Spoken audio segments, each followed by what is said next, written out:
Hey guys, I'm Paco the Realtor. 16 years of experience, helped over 200 families buy and sell the American dream.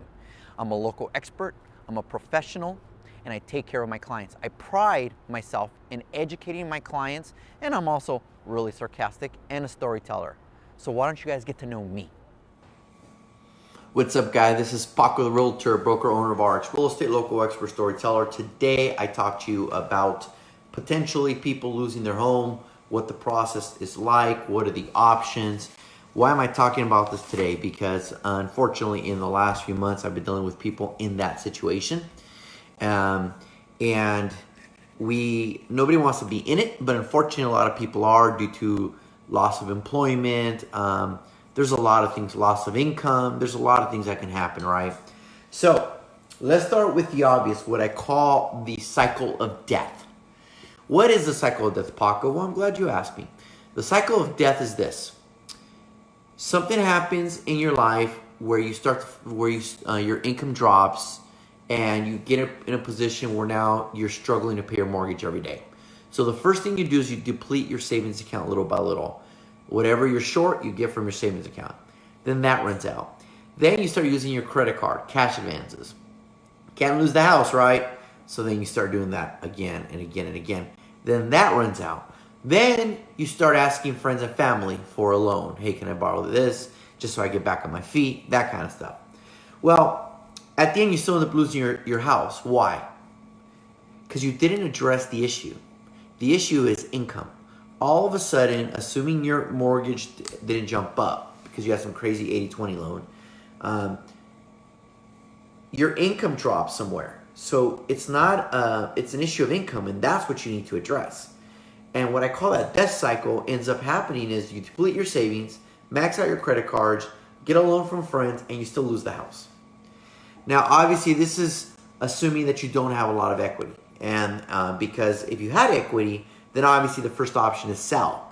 If you're going to fall behind, sell the damn thing, cash in, because you do the bank a big favor if you get foreclosed on a house that has equity, because now they make more money.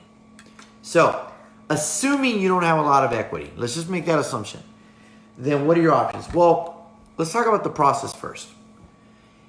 Once you fall 3 months behind, they file what's called a notice of default. That means it's a public record that the whole world now knows that you're 3 months behind.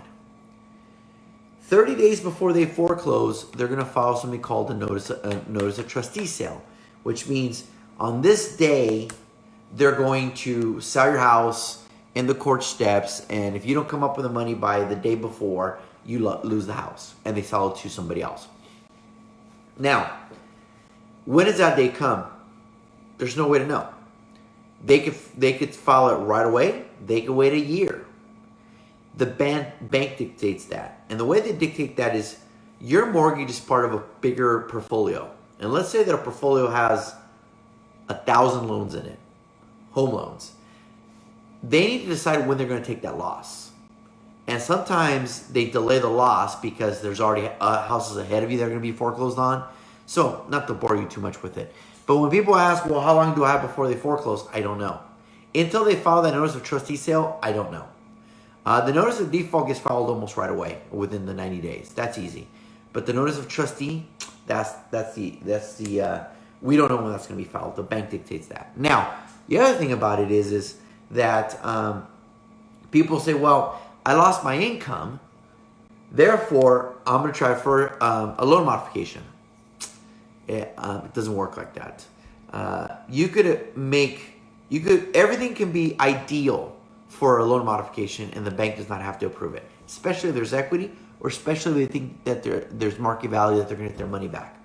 Bank has all the power if you don't make your payments.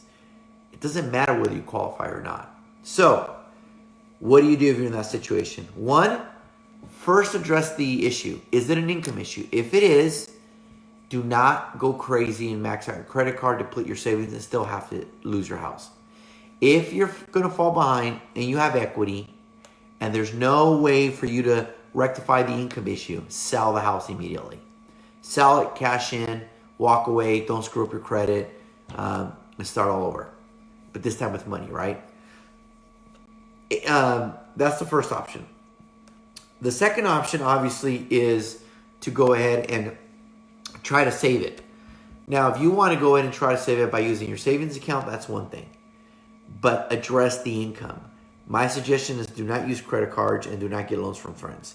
Because if you do not address the income, you're going to lose the house. You're going to owe people money. Your credit card's going to be crap because now the collectors are going to be coming after you. And you have no savings account. I rather you, if you sell the house and there's no equity or you're upside down and you're for sure going to lose it, I rather you keep your savings account, not do anything with your credit, and just walk away from the house. Try to do a short sale. Right? So be smart about it. The problem is we're emotional creatures, right? So what does that mean? It's my home. I have to save it. And I understand that. But you have to address the core issue, income. How do you address that? That's a long-term solution. Using your savings account only buys you time. Using your credit card only buys you time. Unless you address the income issue or the cash flow issue, then there's nothing else you can. I'd rather you stop paying your credit cards and stop paying all of that and then sending your collections, but what you were paying them, use that to make your mortgage and screw that. I'd rather you do that than walk away, than just not do anything else, right? So if you're in that situation, let us know. We can definitely give you options. Sell, stay, tell you qualify for modification, short sale. Maybe it's as simple as you just sell it and cash in the money and go rent an apartment for a few years so the market comes back down and buy again, but your credit's not screwed up. So now you have a sizable down payment. Be smart about it. Don't be emotional about it. Easier said than done, right? Because when you're in it, you're emotional. I get it. But that's where we come in. We're the unemotional ones. All right, guys? So if you're in that situation, give us a call. Don't be shy. Don't be scared. Don't be embarrassed. We are here to help. All right, guys? As always, this is Paco, the Realtor, broker, owner of RX Real Estate, local expert storyteller. Hey guys, thanks for watching my video. Hope you love the content. Subscribe below or follow me on social media. Just type Paco, the Realtor.